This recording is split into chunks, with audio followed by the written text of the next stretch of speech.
sejarah ya. Kelas ini rapiskan ya, berarti bersih. Itu harus bersih, harus rapi ya. Ya Pak. Sebelum kita mulai, kita akan awali dengan doa. Untuk itu, silakan Nyok untuk bawa kita dalam doa. Sekarang kita berdoa kita seperti biasa belajar mengajar Tuhan. Kami minta kehadiran turunkan Allah cintakan kepada kami sultan baik doa yang singkat ini kami aturkan ke dalam tangan kasih-Mu dengan perantaraan Kristus Tuhan kami. Silakan dulu, terima kasih. Sekarang bawa kita dalam doa. Nah, sebelum Pak lanjut, Katong buat kesepakatan kelas ya, supaya ketika berjalan bisa baik ya. Siapa yang melanggar berarti tetap dapat sanksi ya. Ya, Oke. Pak. Yang pertama yaitu siswa dilarang main HP saat guru memberikan materi. Yang kedua, ketika keluar kelas wajib berikan izin ya. Izin, tidak boleh keluar masuk begitu saja ya. Atau ini di sekolah jadi wajib izin. Bisa ya? Bisa Pak. Oke. Pak mau tanya dulu. Materi kemarin itu kita bahas tentang kerajaan Hindu Buddha ya. Dan kita materi kita akan lanjut kerajaan. Sebelum Pak lanjut, Pak akan mengecek kehadiran dulu ya. Angelina Bakti Malaya, Andin Simon Makumoli, Halo Pak. Antonius Salembun, Tidak Pak. Kasela Takandari, Al-Papa, Alkifir Etulur, Halo Pak. Cinta Watimena, Veronica Informasi, Georgina Meteorologi, Hadir Pak. Intan Utkaman, Hadir Pak. Junita Trans, Nikolaus dengan Sire, hadir Pak. Odilia Bersasai, Hadir Pak. Olivia Marian, Hadir Pak. Paula Manratu, Yosefina Sampun. Halo Pak. Nah, sebelum kita mulai dengan materi, kita menyanyi salah satu lagu kebangsaan. Untuk itu, Pak persilakan semuanya berdiri. Kita akan menyanyi lagu dari Sabang sampai Merauke. Semua tahu?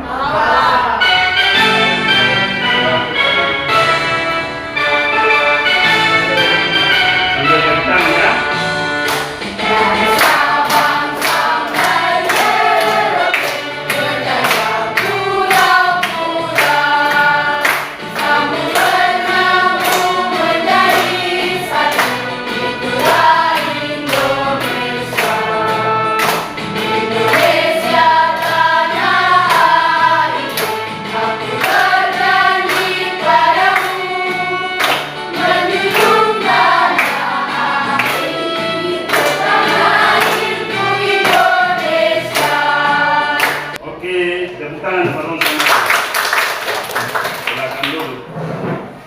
Nah, kita lihat materi kita hari ini yaitu kerajaan Hindu Buddha di Indonesia. Pak mau tanya dulu buat kalian, apa yang membuat suatu masyarakat itu berubah? Perbedaan agama, ras, dan golongan. Ya, dari tepuk tangan untuk Nyong dulu. Jadi Nyong bilang perbedaan suku, ras, agama, dan budaya dan sebagainya ya.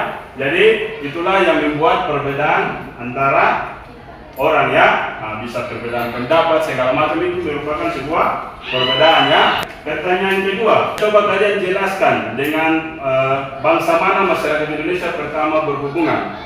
Ya, silakan Vero. Ya, dari India. Tepuk tangan untuk Vero dulu. Jadi benar ya, dari India. Kenapa dari India? Karena yang membawa masuk agama Hindu dan Buddha ini adalah orang India ya. Mereka datang dalam jalur perdagangan sambil berdagang, mereka menyebarkan agama Hindu dan Buddha. Pertanyaan ketiga, jelaskan kerajaan Hindu Buddha yang Anda ketahui. Sriwijaya, siapa dari bagian sini? Ya, Mataram kuno. Siapa lagi? Ya, Majapahit. Ya, banyak sekali kerajaan-kerajaan ya. Awalnya itu Indonesia masih mengenal yang namanya suku-suku ya. Jadi awalnya belum ada kerajaan. Ketika ada pengaruh Hindu Buddha ini baru ada kerajaan. Dulu itu ada suku-suku. Kemudian dipimpin oleh kepala suku. Nah, ketika agama Hindu dan Buddha masuk, maka orang mulai tahu, oh ternyata ada kerajaan ini, toh? Nah, yang dipimpin oleh seorang Raja. Nah, kalian paham ya? Paham, Pak. Ada beberapa tujuan pembelajaran ya, yang patut kita bahas bersama. Tujuan pembelajaran yang pertama yaitu menjelaskan teori agama dan budaya hidup Buddha di Indonesia. Yang kedua yaitu peserta didik dapat menjelaskan kehidupan politik, ekonomi, sosial, dan budaya Kerajaan Kutai, Kerajaan Sriwijaya, Kerajaan Tarumanegara, Kerajaan Mataram Kuno, Kerajaan Kediri, Kerajaan Singasari, Kerajaan Majapahit, dan hubungannya dengan kehidupan masa kini. Nah, tetapi dalam pertemuan kita kali ini, Pak cuma angkat 4 kerajaan ya, untuk akan kita sama-sama bahas di hari ini, yaitu Kerajaan Kutai, ya, Kerajaan Tarumanegara, Kerajaan Sriwijaya, dan Kerajaan Majapahit, ya. Jadi itu adalah 4 kerajaan yang akan bertemu diskusikan bersama. Untuk itu, Pak akan bagikan kalian dalam kelompok, lalu kalian akan berdiskusi. Ya, kelompok 1 langsung di sebelah kanan Pak ya, di depan sini. Kelompok 2 di sebelah sini. Pak akan bagikan LKPD ini, lalu akan diskusi sama-sama dalam kelompok ya.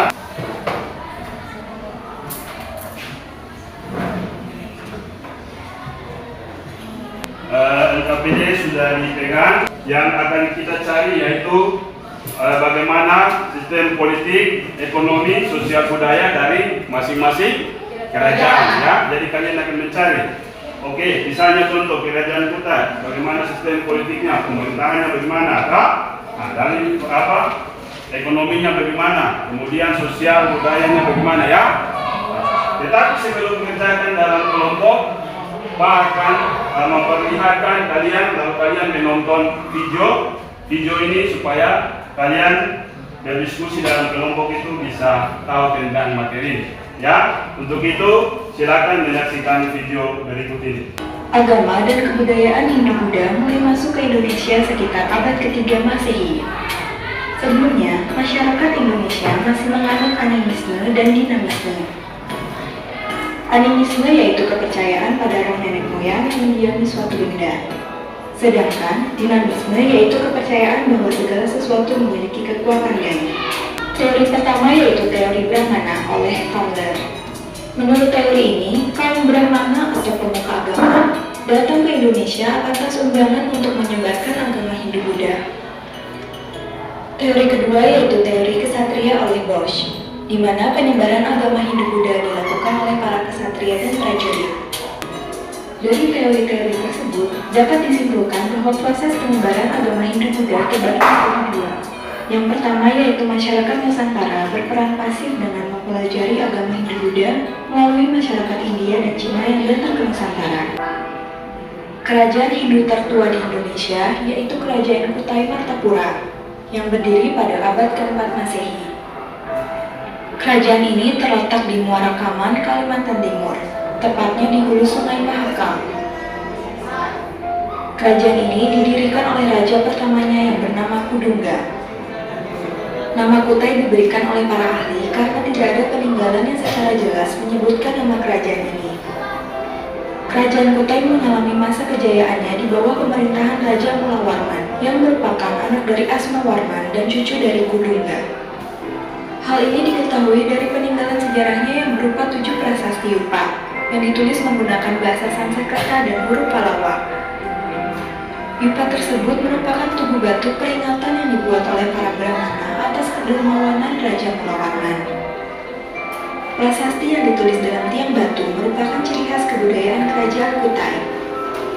Yupa yang ditulis menggunakan huruf Pallava memunculkan fakta adanya pengaruh India Selatan di Kutai pada masa ini.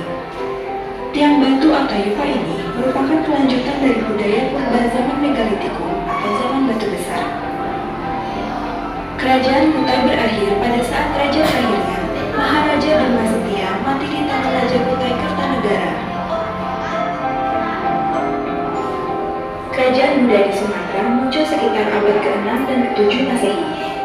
Berdasarkan catatan sejarah, ada 2 kerajaan, yaitu Kerajaan Melayu dan Kerajaan Sriwijaya.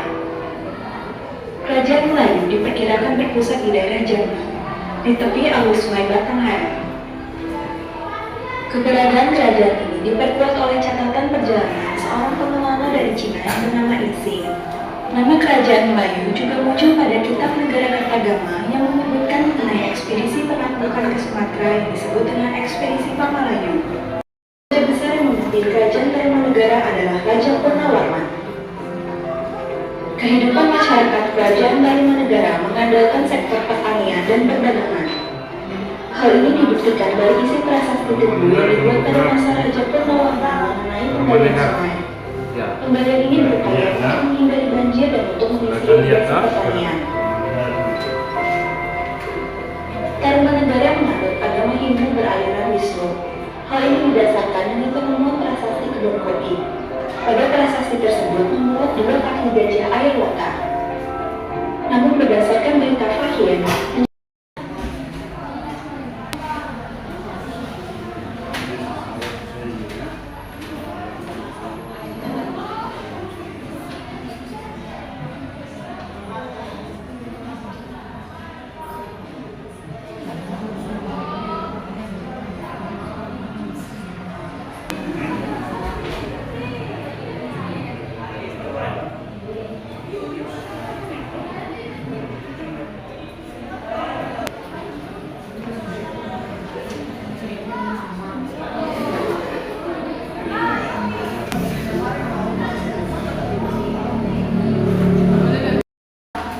Suara sebenarnya kelompok 1 siap? Siap, Pak. Kelompok 2? Siap, Pak. Kelompok 3? Siap, Pak. Kelompok 4? Siap, Pak. Jadi sebelum kita lanjut lagi, kita menyanyi lagu kebangsaan salah satu lagu lain dulu ya. Untuk sebelum kita presentasi kelompok ya. Siap, Pak.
Beliau mempunyai putra Asmarul Fatma.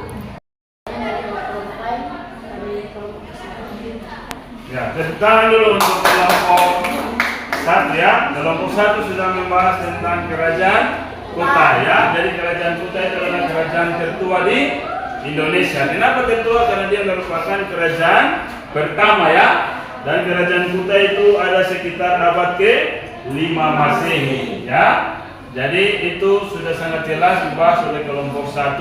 Nah sekarang ada pertanyaan dari kelompok 2, kelompok 3, dan kelompok 4. Dipersilakan. Ya silakan. Terima kasih atas kesempatan yang diberikan kepada saya. Saya mau bertanya, kerajaan Hindu pertama di Nusantara adalah kerajaan pertama di Nusantara. Oke, terima kasih. Tanyakan dong. Sudah. Ya, tepuk tangan dulu. Ya. Ada lagi? Silakan. Ya. Ya ada dari kelompok 4 lagi. Ya. Kami Silakan. silakan dari kelompok depan. Kepada saya, sekarang memberikan pilihan. Sebutkan apa saja peninggalan kerajaan Tukan. Kami akan menjawab pertanyaan dari kelompok depan. Yang pertama, cagar budaya. Cagar budaya Masa. Yang kedua, Palung Siwa. Yang ketiga, Palung Punca. Yang keempat, Pura-pura Mas. Umat dari kita dengan kelambu kuning benda-benda keramik. Itu saja dari ini kita lihat. Kumpulannya dari masing-masing kerajaan. Untuk itu yang berikut kelompok 2. Silakan. Terima kasih atas kesempatan yang diberikan kepada kami kelompok 2. Kami akan mempresentasikan hasil pekerjaan kami. Kepada teman kami persilakan. Kerajaan Sriwijaya berdiri pada abad ke-7 Masehi. Pusat kerajaan belum dapat dipastikan, tetapi sebagian besar para ahli menerima Palembang sebagai pusat kerajaan Sriwijaya. Sumber sejarah: Prasasti Kedudukan Bukit 605 C, Prasasti Talangkuo 606 C, Prasasti Kota Kapur 608 C, Prasasti Telaga Batu, Prasasti Ligor 750 Masehi, Prasasti Karangbrahi, Prasasti Bukit Siguntang, Prasasti Palas Pasema. Sriwijaya yang banyak dilewati kapal-kapal dengan menambah pemasukan kerajaan dari sektor pajak. Komoditas dengan pertama Sriwijaya yang banyak diminta para pedagang asing adalah daging, beras, rempah-rempah, kayu manis, minyak, emas, dan sebagainya. Kehidupan sosial dan budaya. Menurut berita Itsing mengatakan bahwa Sriwijaya maju dalam agama Buddha. Di samping itu juga berperan sebagai pusat pengembangan ilmu pengetahuan dan agama Buddha. Jumlah pemeluk Buddha sangat banyak. Mereka menerapkan cara-cara yang digunakan di India dalam mempelajari pengetahuan agama. Sriwijaya menjadi pusat Buddha Mahayana di seluruh wilayah Asia Tenggara. Pendeta Buddha yang terkenal adalah Sakyakirti. Mahasiswa dari luar negeri datang di Sriwijaya dulu sebelum belajar lebih lanjut ke India. Peninggalan candi di Sriwijaya terletak di Ya, silakan buat Nina. Sebutkan dagangan utama Sriwijaya yang banyak diminati para pedagang asing. Pertama, Sriwijaya yang banyak diminati para pedagang asing adalah gading, beras, rempah-rempah, kayu manis, minyak, emas, dan sebagainya. Itu saja jawaban dari kami. Apa dari teman? Terima kasih. Bukan dulu untuk ya. Ada lagi? Tidak ada lagi? Tidak ada lagi kelompok 2 sekarang. Jika tidak ada tanggapan dari teman-teman, kami tutup. Sekian dan terima kasih. Ya, Kami dari kelompok 3, kami mempresentasikan hasil diskusi kami. Kami membahas tentang kerajaan Tarumanegara. Kerajaan Tarumanegara terletak di Jawa Barat, di antara 3 daerah, yaitu Karawang, Jakarta, Bogor. Berdiri hampir bersamaan dengan kerajaan kita pada abad ke-4 dan abad ke-5 Masehi. Sumber sejarah ada 7 buah prasasti: Prasasti Ciawi Bambur, Kebun Kopi, Jambu, Tugu, Lebak, Pasir Awi, Muara Ciampea. Sumber berita Cina Musafir Mahir 414 Masehi, adanya kerajaan bernama Tolomo Tarumanegara. Kehidupan politik dan pemerintahan. Rajanya yang telah terkenal adalah Sukrawarman, Penganut Vaishnava, menderita lebih dari 22 tahun. Dia juga dikenal sebagai raja yang dekat dengan kalangan kebrahmanan. Berdasarkan berita Fahri Tarumanegara sudah menjalani hubungan dengan India dan Hongkong. Atas kesempatan yang diberikan kepada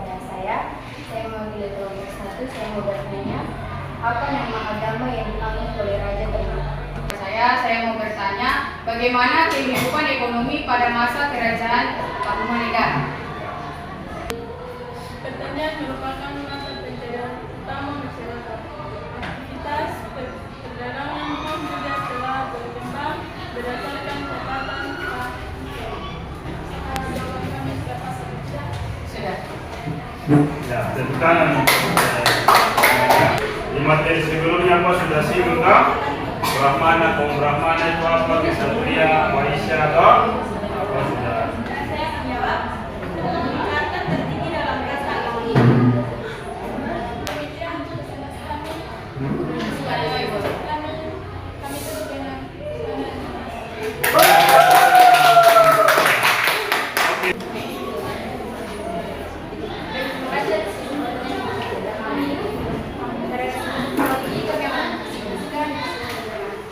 berdiri pada tahun 1293. Pusat pemerintah di daerah Mojokerto, Jawa Timur dengan wilayahnya pada masa kejayaannya mencakup hampir seluruh wilayah kepulauan di Nusantara. Saya mau bertanya sumber sejarah dari kerajaan Majapahit antara lain.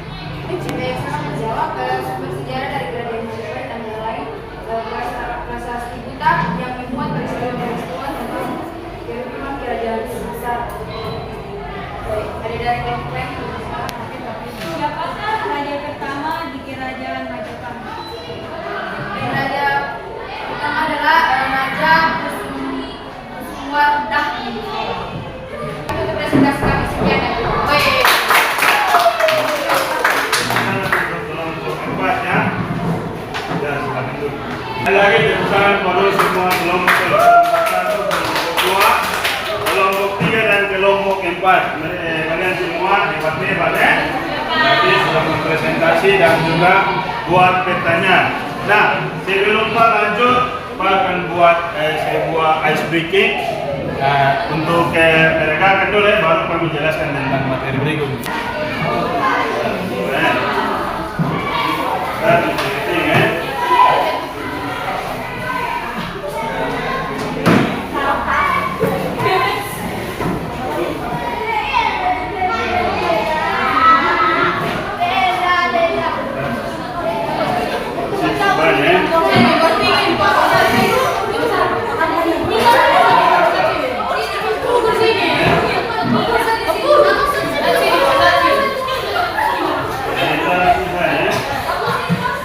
Semua pun bertanya. Oke, semua siap? Siap. Oke, semua berdiri. Ya, semua berdiri ya. Oke, jadi ikut perintah dari Pak. Pak bilang pegang apa, wajib pegang ya. Oke, konsentrasi ya. Ini berarti konsentrasi ya. Pak, semua siap? Siap. Ya. Tahan kepala. Ya. Tahan siku, tahan bahu, tahan kepala, tahan telinga, tahan mata, tahan siku, tahan telinga, tahan kepala, tahan bahu, tahan telinga, ambil jajan.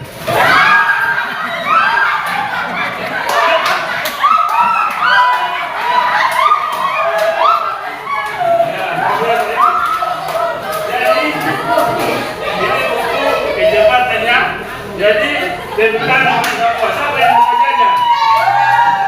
Yang dapat jajan bersyukur, itu kecepatan dengan dia fokus ya. Dia fokus dengan pendengaran, akhirnya dia dapat jajan ya. Oke, tentukan ya, silakan duduk ya. Yang penjajan dan sebentar baru makan ya. Nah, yang dapat jajan bersyukur ya, karena dia masih konsentrasi toh. Itu kasih kalau selingan itu berarti fokus toh. Ya, kita lihat kerajaan Kuta ya, merupakan salah satu kerajaan Hindu tertua di Indonesia. Berdiri sekitar abad ke-5 ya. Abad ke-berapa? 5. Jadi masa sudah ya? Belum ya? Oke, kita lihat kerajaan ini berlokasi di daerah Kutai di Kalimantan Timur. Pusat pemerintahnya diperkirakan di hulu sungai Mahakam ya. Kemudian raja-rajanya adalah Raja Penduga, Raja Aswarman ya, Raja Mulawarman. Dan kita lihat salah satu sesajian yang dilakukan oleh Raja Mulawarman ini yang tidak bisa dilupakan, yaitu dia melakukan upacara pengorbanan dan memberikan hadiah sedekah kepada para brahmana ya. Para brahmana ya seperti Tuhan itu kaum brahmana tidak menganggap sebagai Tuhan ya. Itu sejumlah 20.000 ekor sapi ya. Berarti itu sangat banyak ya. Kemudian kerajaan Kuta ini bercorak Hindu ya. Kemudian runtuh setelah diserang Kutai Kartanegara atau kerajaan Islam ya. Jadi sudah sebut pada saat itu juga masih ada kerajaan-kerajaan Islam ya. Oke, kita lanjut. Nah, ini adalah tadi sudah dibahas oleh kelompok 1 ya. Salah satu peninggalan dari kerajaan Kutai yaitu apa? Peninggalan yaitu salah satu yupa. Yupa itu adalah tiang batu ya, tiang batu yang digunakan untuk mempersembahkan ya kurban-kurban kepada dewa-dewa ya. Bisa paham ya? Nah, kemudian di dalam yupa ini juga ada tulisan-tulisan yang ditulis dengan huruf Pallawa ya. Huruf Pallawa itu tulisan-tulisan Romawi ya. Hanya orang-orang khusus yang mampu menerjemahkan ya. Menerjemahkan ini supaya orang awam seperti ini semua tahu tentang apa arti dari tulisan itu. Bisa ya? Bisa. Nah, kemudian kita lihat kerajaan Sriwijaya kelompok mana? Ya, kelompok 2 kerajaan Sriwijaya. Kita lihat kerajaan Sriwijaya ini ya, daerah kekuasaannya membentang dari Kamboja, Thailand Selatan, Semenanjung Malaya, Sumatera, Jawa, pesisir Kalimantan. Berarti kita lihat Indonesia yang sangat hebat ya pada masa dulu ya. Kita lihat, bayangkan kerajaan Sriwijaya saja dia punya kekuasaan itu sampai di Kamboja, Thailand. Ya, dia menguasai sampai sana. Berarti dari dulu Indonesia sudah sangat hebat, sangat jaya, sangat hebat sampai daerah negara lain saja dia kuasai, berdasarkan sumber tertulis serta berita Tiongkok dan Arab, kerajaan Sriwijaya diperkirakan berdiri sekitar abad ke-7 ya. Tadi Kutai pada abad ke-5 ya. Kalau kerajaan Sriwijaya pada abad ke-7. Bisa ingat ya? Kemudian kita lihat berdasarkan laporan Ai Qing ya, ini salah satu tokoh Cina ya. Jadi tokoh Cina seorang pendeta Tiongkok ya, dari Tiongkok, yang melaporkan Sriwijaya ini menjadi pusat pembelajaran agama Buddha. Jadi orang agama Buddha ini banyak belajar tentang kerajaan Sriwijaya ya. Kemudian dia mencapai mangkemasan itu di bawah Raja Balaputra Dewa ya, yang berkuasa sekitar pertengahan abad ke berapa ya? 9 ya. Ada abad ke 9 ya. Nah, kita lihat beberapa peninggalan kerajaan Sriwijaya ya. Ada Arca Buddha, kemudian ada prasasti Telaga Batu dan prasasti Kalungtuo ya. Negara dari kelompok 3. Ya, kelompok 3. Kerajaan Tarumanegara. Nah, nama-nama atau raja antara lain Purnawarman dari Sri Maharaja Purnawarman ya. Dia itu mulai masa pemerintahan itu dari tahun 666 sampai 660 Masehi ya. Kemudian kita lihat ini adalah prasasti-prasasti ya, peninggalan-peninggalan ya. Ada prasasti Ciruteum, kemudian prasasti Tugu dan prasasti kelompok. Tadi sudah dibahas ya. Dari kelompok 3. Kemudian kelompok terakhir yaitu kerajaan Majapahit.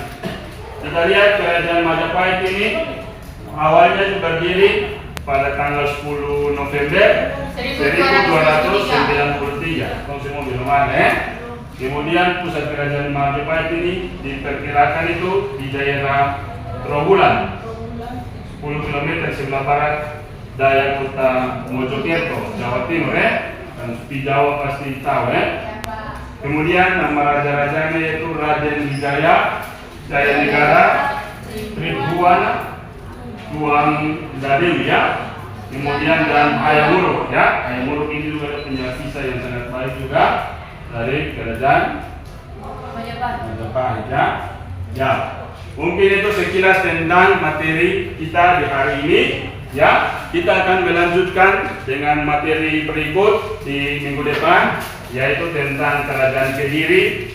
Ya, jadi pulang lalu siapkan, lalu kita akan melanjutkan minggu depan dengan kerajaan Kediri. Untuk itu di bagian belakang itu, ya, LKPD itu di bagian belakang sekali ada lengkapi tabel di bawah ini, ya.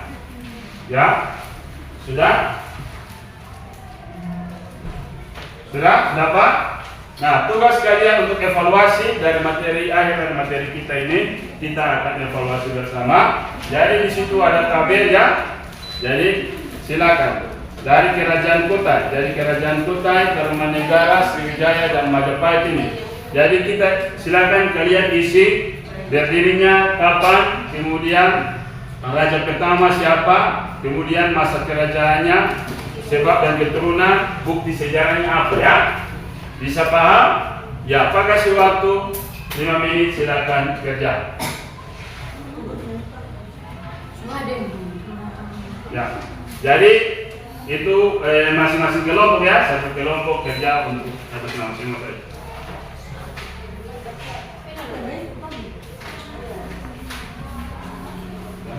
Oke, selesai. Silakan dikumpulkan, ya. Ya.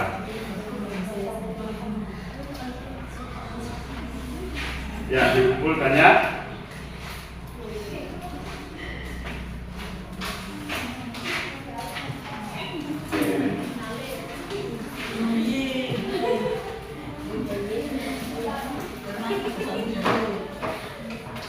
Oke.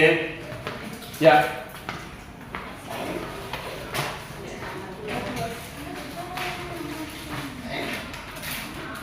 Oke, semua sudah kumpul, ya? Nah, sebelum kita mengakhiri, Pak mau tanya kalian dulu. Materi kita di hari ini, apakah kalian senang atau tidak dengan materi hari ini? Ada yang sangat senang? Kenapa sampai senang? Karena dapat? Apa lagi?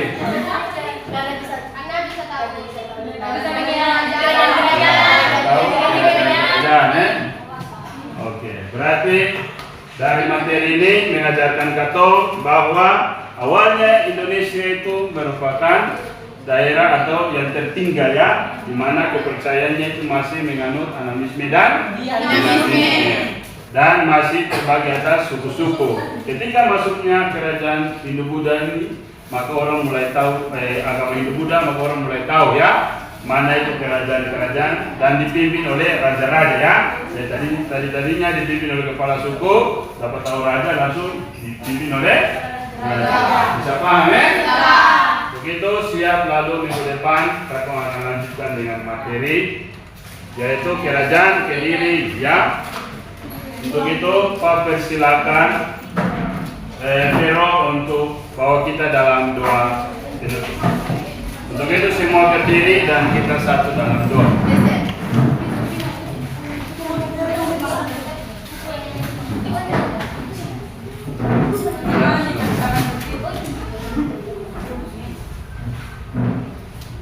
Teman-teman semua, sebelum kita pulang, karena kita saya akan bawa doa ini dalam versi agama Katolik, yang lain boleh menyesuaikan. Marilah kita berdoa. Dalam Bapa, Dalam nama yang berdosa-dosa. Allah Bapa yang Maha Baik, terima kasih karena hari ini Engkau telah menuntun kami semua dalam pembelajaran ini. Amin. Bapa. Ya, terima kasih Nona Vero sudah membawa kita dalam doa. Oke, pertemuan kita di hari ini boleh selesai. Kita akan jumpa di minggu depan dengan materi yang baru, ya. Untuk itu semua punya selamat siang. Pulang hati-hati di jalan, ya. Selamat siang. Shalom.